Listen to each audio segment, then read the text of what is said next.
Selamat datang kembali di channel Borneo Trader. Di video kali ini saya akan menganalisa saham-saham dari sektor properti. Yang pertama ada BES, kedua ASRI, ketiga APLN, keempat BSDE, kelima CTRA, keenam Demas, ketujuh Piwon, kedelapan SMRA, dan terakhir LPKR. Langsung saja ke saham pertama ada BES yang ditutup di harga 107 sama harga penutupan hari sebelumnya. Kalau dilihat transaksi asing, net sell. Kalau dilihat dari broker summary-nya memang ada sedikit akumulasi. Langsung saja ke teknikalnya. Secara teknikal untuk BES dia terus membentuk lower high dan pelan-pelan naik ya. Cuman ya ini saham lambat gerak. Tapi kalau kondisi seperti ini sepertinya BES lagi diakumulasi. Ya yang penting dia coba untuk bergerak dulu di atas 110, confirm breakout dan nggak lagi turun dari 110, itu titik aman pertama untuk BES. Dan BES memang mematahkan tren downtrendnya semenjak Oktober 2021 nih ya. Pola Pauling Wedge yang dibuat dan dia konsol, tapi konsolnya nih bagus nih. Volumenya meningkat dan kita lihat MACD-nya juga pelan-pelan mengarah ke atas. Bar chart di atas 0 juga terbentuk dan golden cross juga saat koreksi volume kecil. Jadi menarik untuk BES. Coba kalau dilihat dari candle mingguannya doji-nya juga bagus ya. Kalau dilihat volumenya biasa aja ya. Minggu kemarin kalau dilihat candle bulanan doji 3 kali, ini menarik nih menurut saya. Ada peluang memang diangkat nih untuk BES ya. Tapi ya kalau Bapak Ibu nekat beli BES ini, pertimbangkan untuk cut loss dulu kalau dia turun dari tren uptrendnya atau support minornya 105, bisa di 103 atau 104, atau kalau Bapak Ibu mau kasih toleransi sampai 100 juga boleh. Jadi anggap aja cut loss-nya sekitar 9% ya. Rewardnya ya tarik langsung 120. Bisa nggak seperti itu? Bisa. Yang penting siap hold aja terus selama di dalam trading plan ya. Bisa seperti ini juga. Lumayan nih, 1/1,5 risk reward. Dan ada peluang untuk uptrend ya. BES. Yang penting confirm dulu breakout 110. Kalau dia sudah break tuh 115, 120-nya tuh udah lanjut tuh. Nggak lagi downtrend ya. Saatnya naik untuk BES. Jadi seperti itu untuk BES. Langsung saja ke saham kedua ada ASRI yang ditutup menguat 0,63% ke harga 159. Kalau dilihat transaksi asing seminggu kemarin itu bisa dibilang net sell. Kalau dilihat dari broker summary-nya ada distribusi di ASRI. Langsung saja ke teknikalnya. Secara teknikal dengan kondisi seperti ini tetap ya, kalau saya lihat ada peluang untuk dia rebound ya. Kalau mau bagus memang harus rebound, nggak boleh lagi merah. Area 158 sampai 160 ini bisa jadi neckline. Itu juga ada indikasi kalau sampai jebol pola cup and handle terbalik, ini kan terlihat. Makanya ini dia ada reject nih, membuat candle hammer dengan ekor yang cukup panjang. Tapi kemudian sepertinya ya karena ada profit taking lagi, dibanting lagi ya. Tapi kan tetap bertahan nih di area supportnya. Dengan kondisi seperti ini, kalau ada yang beli di area 159 ya kasih toleransi sampai sini aja. Toleransi untuk tetap di hold ya 156, 155 ini. Jebol ini ya udah exit aja. Dengan targetnya kemana? Untuk ASRI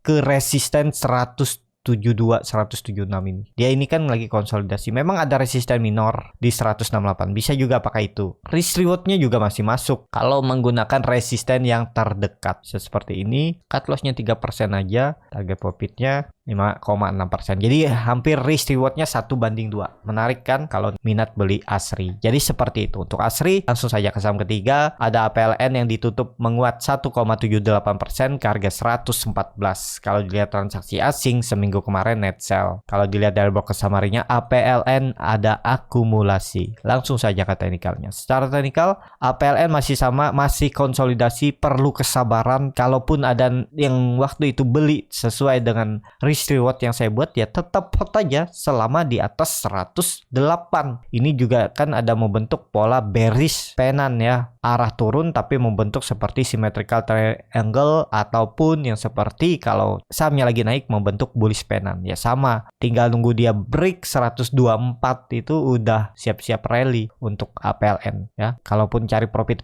tipis mungkin dapat tuh di APLN, beli aja di 112, kalau dia ke 114, 115 bisa jualan ya, langsung TP, bisa di tektokin seperti itu. Tapi ini kondisinya memang APLN masih konsolidasi ya. Semoga konsolidasinya ini bukan untuk turun lebih dalam tapi untuk naik Kalau dilihat candle monthly-nya juga kurang bagus, tapi nggak masalah ya, karena koreksinya volumenya kecil. Dan kalau dilihat dari candle monthly-nya memang 120 itulah ya, 120 124. Kalau udah bergerak di atas itu ada potensi untuk APLN reversal, pembalikan arah menjadi uptrend. Jadi 120 124. Tarik aja angka genap, kalau dia break 120 udah siap-siap tuh pembalikan arah uptrend. Seperti itu. Untuk APLN, MACD-nya juga mulai melandai, garis biru mulai mengarah ke atas, memang belum golden cross, bar chart di bawah 0 makin tipis, dan volume hari terakhir perdagangan minggu lalu meningkat ya. Ya kalau mau bagus memang harus rebound lah. Kalau bisa tutup di atas 116, dia naik 6% lebih, itu menarik untuk APLN. Atau minimal tutup di 116 saja, seminggu ke depannya baru dia tutup di 120 juga bagus. Langsung saja ke saham keempat, ada BSDE yang ditutup menguat 1,04% ke harga 965. Kalau dilihat transaksi asing, net sell. Kalau dilihat dari broker summary-nya, BSDE diakumulasi. Langsung saja ke teknikalnya. Secara teknikal, BSDE masih konsolidasi. Yang waktu itu saya ada buat ya, trading plan-nya risk reward-nya nggak menarik. Kenapa? Cut loss-nya lebih dalam dan TP-nya lebih kecil. Hampir kena cut loss kan kalau beli di area tengah ini, karena dekat dengan resisten. Lebih baik antri di bawah. Kalau Bapak Ibu sabar minggu lalu nggak kejar harga dulu karena memang kurang bagus ya di area atas ini, antri aja di bawah. Dapat cut loss-nya tipis saja kan, 2%, target profitnya 4%, risk reward-nya 1:2 dan hampir mencapai TP ya. Sabar tuh kalau Bapak Ibu minggu lalunya beli di 960, 965, reward-nya kan nggak seimbang tadi seperti ini. Nah itu gunanya minimal tahu support resisten klasik. Itu sebenarnya yang paling valid ya menurut saya. Jadi buat trading plan juga bisa, nggak perlu pakai indikator lain ya. Seperti ini aja, hitung risk rewardnya. Kalau nggak menarik jangan masuk, kalau menarik baru masuk. Yang penting kuncinya tahu support resisten dulu, itu aja. Konsisten, coba aja belajar cari support resisten, buat trading plan, hitung risk rewardnya. Kalau 1:1 masih bisa dipaksa masuk, tapi kalau sudah risknya lebih besar dari, pokoknya konsisten maksimal 1:1 risk reward. Jadi seperti itu. Ini kalau seperti itu bisa di sini beli, antri, dapat, udah siap-siap taking profit kalau dia lagi konsolidasi. Kalau dilihat candle monthly-nya, ya ini ada pola pattern flag, tinggal nunggu dia break 1100, siap-siap tuh rally. Targetnya kalau bulanan ya, tapi time frame bulanan ini lebih panjang. Kecil kemungkinan kalau dalam 1-2 hari atau 1 minggu ya. Tuh, dia targetnya 1790 sampai 1800. Potensi upside bisa seperti ini, tapi break ini dulu 62% ya. Cut loss-nya cukup dalam nih karena risk reward-nya juga kan 20% ya. 1:3 lah kalau nekat ya. Tapi ini disclaimer on. Ya yang penting money manajemennya aja, gimana strateginya. Jadi seperti itu. Tapi kalau untuk tren jangka pendek, BSDE kemungkinan besar seminggu ke depannya uji resisten 980 dulu. Kalaupun bisa naik-naik lebih kencang, uji trend line downtrendnya ini di sekitaran 1020 ya untuk BSDE. Jadi seperti itu. Untuk BSDE langsung saja ke saham kelima, ada CTRA yang ditutup menguat 3,39% ke harga 1065. Kalau dilihat transaksi asing, net buy. Kalau dilihat dari broker summary-nya, CTRA diakumulasi. Langsung saja ke teknikalnya. Secara teknikal CTRA juga mulai bagus ya. Dia udah membuat swing low-nya di 960 dengan target kenaikannya 1080 area ini. Ini kan neckline yang berapa kali diuji namun terus gagal. Jadi ke sini arah untuk CTRA. Dan menarik nih untuk CTRA bisa ngekor untuk P1 ya, karena P1 sudah lumayan tinggi tuh. Dan kalau ditarik tren dari atas ya harus breakout 1100 baru tuh ada peluang untuk kembali lanjut uptrend. MACD-nya juga sangat tajam ke arah ke atas, bar chart di atasnya juga terbentuk, volume meningkat ya. Jadi menarik untuk CTRA. Kalau dilihat candle bulanannya juga bagus ya. Ini ada pola bisa jadi nanti cup and handle. Tunggu dia break gini aja 1080 nih. 1080 di confirm breakout. Udah siap-siap tuh. Targetnya bisa tarik seperti ini. 1280 sampai 1300. Potensi upset. Buy on breakout ya saya nggak ke atas di bawah. Saya out dulu kalau dia kembali turun. Sih misalnya 3% dari support. Ya udah seperti ini. Cut loss-nya sekitar 4%, target profitnya minimalnya aja dulu 1200. Itu lumayan, 1:2,5. Apalagi kalau dia lewat tuh sampai 1300, 1:4,5. Jadi seperti itu ya. Menarik untuk CTRA. Kalau dilihat candle bulanannya juga bagus, volume meningkat dan malah ada ini double bottom. Neckline-nya sama 1080. Ini juga ada pola inverted head and shoulder. Banyak pola yang terjadi, tapi kuncinya ya tetap neckline support resisten klasik ini. Kalau untuk candle bulanan, ya kalau candle bulanannya target kenaikannya bisa sampai 1250. Akan diuji. Kalau confirm cup and handle ya akan naik lebih tinggi, bahkan 1600 itu sangat mungkin untuk CTRA. Jadi seperti itu ya. Untuk CTRA langsung saja ke saham ke-6, ada Demas yang ditutup menguat 1,75% ke harga 174. Kalau dilihat transaksi asing, net sell. Kalau dilihat dari broker samarinya ada akumulasi. Langsung saja ke teknikalnya. Secara teknikal Demas juga cukup bagus. Dia konsolidasinya volume meningkat, sinyal untuk mencoba naik kembali, reversal. Target kenaikannya masih sama 184 minimalnya, karena ini dia berhasil tutup di area resisten konsolidasinya. Memang gagal lewat EMA 20 di 177 karena mungkin ada yang profit taking karena seminggu setelah penutupan hari Minggu lalu itu kan libur, jadi ya jaga-jaga cash juga. Tapi kalau baik-baik aja ISG, Demas itu peluang 184. Jadi menarik juga untuk Demas. MACD-nya sudah memberikan sinyal bagus, sudah golden cross, bar chart di atas 0 juga terbentuk dan volume meningkat saat konsolidasi selama 2 minggu.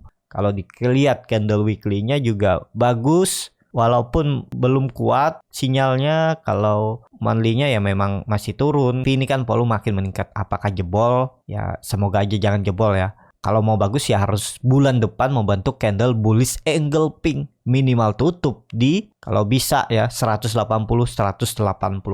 Seperti itu untuk Demas. Langsung saja ke saham 7, ada Paywon yang ditutup terkoreksi 2,6% ke harga 560. Kalau dilihat transaksi asing masih net buy. Kalau dilihat dari broker samarinya, Paywon juga masih diakumulasi BKCSZP nih ya. Terlihat yang jual tipis-tipis. Langsung saja ke teknikalnya. Secara teknikal Paywon memang saham yang menurut saya pergerakannya lebih bagus daripada saham-saham properti lainnya. Kenapa? Karena dari dia break 500 ini saya sudah perhatikan, saya sudah suruh spec buy dan dia yang paling bagus ya, karena ada pola ini pattern flag dan targetnya ya 600.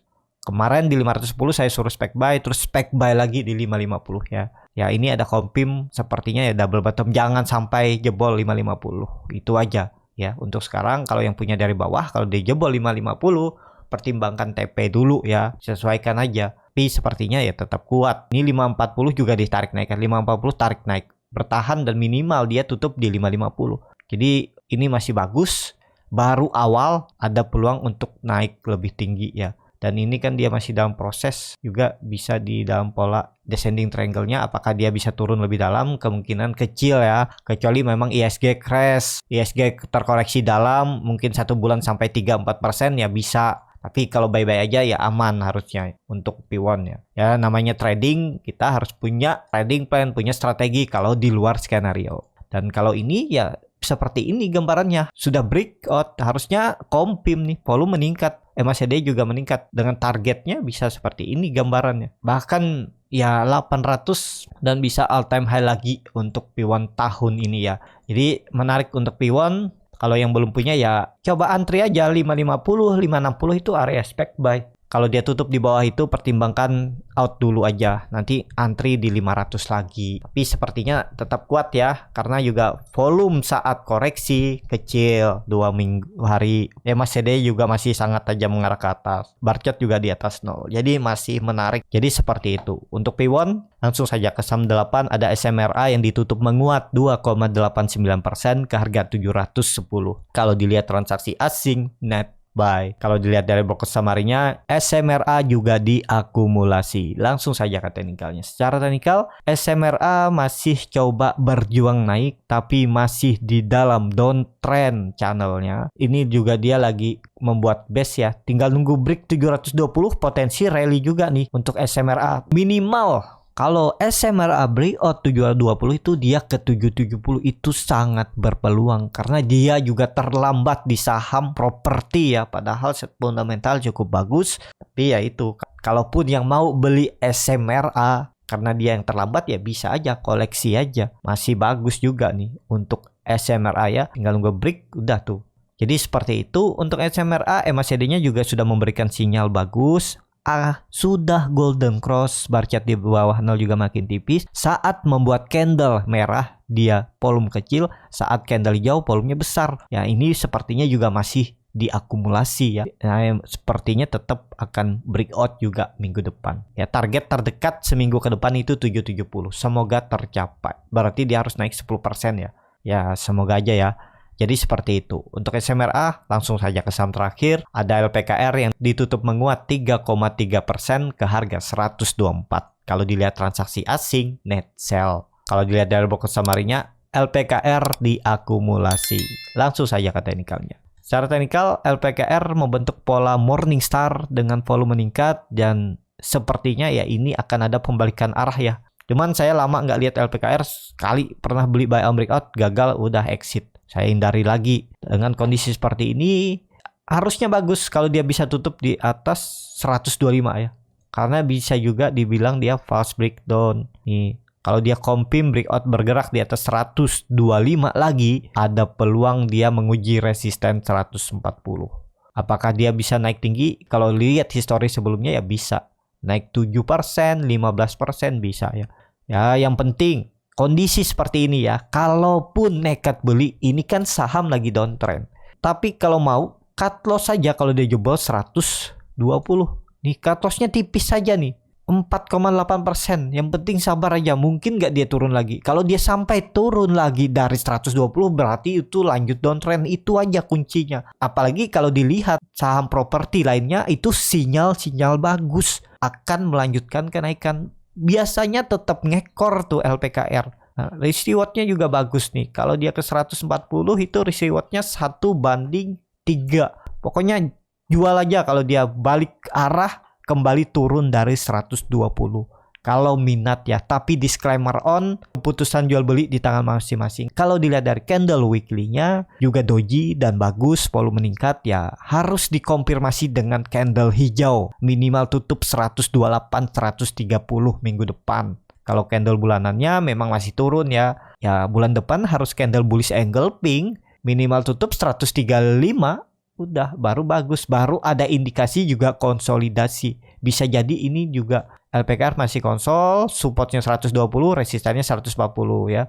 Dia naik turunnya 20 poin. Bisa seperti itu juga.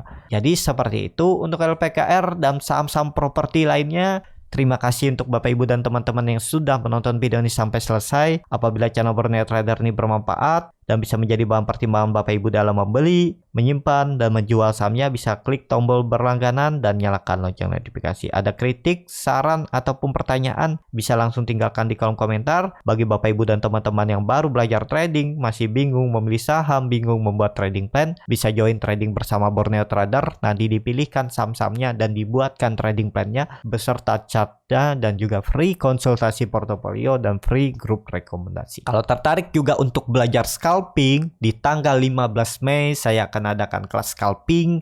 Nanti diajarin bagaimana cara untuk screening sahamnya, bagaimana cara untuk membaca bid offer, bagaimana cara untuk menganalisa time frame chart yang lebih kecil, menganalisa bandarmologi, tahu di mana titik entry dan exitnya. Ini tekniknya ya, bukan basic lagi yang biasa saya gunakan, dan juga ARB Hunter, arah Hunter, bagaimana cara masuk di ARB Hunter atau arah Hunter. Dan kalau tertarik bisa isi Google Form yang ada di bio Instagram Borneo Trader atau DM aja Instagram Borneo Trader. Kalau tertarik bisa join dan kelasnya berbayar. Sampai ketemu, tetap semangat dan semoga bisa terus cuan.